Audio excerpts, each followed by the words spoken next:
स्वाधीनता दिवस पालन उपलक्षे हर घर त्रिरंगा अभियान तृतीय संस्करण अगस्ट 9 रु 15 पर्यंत पालन करा जिवो।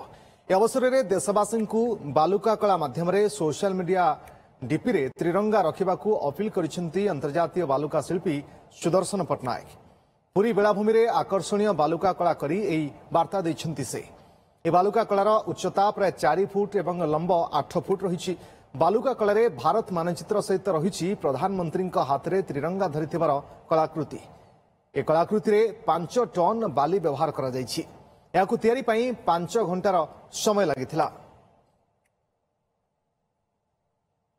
ऑनरेबल प्रधानमंत्री नरेंद्र मोदी जी जो आह्वान देते जे हर घर तिरंगा देशर प्रत्येक घरे घरे बर्तमान पताका लगी एवं ता सहित एथर को जो स्वतंत्र भाव में सोशल मीडिया से अपील करछंती जे आमे आमर समस्तिंकर सोशल मीडिया अकाउंट रे आम भारत रे जातीय पताका को स्थानांतरित करबा एवं आम जातीय पताका आम सोशल मीडिया अकाउंट से रहिया दरकार।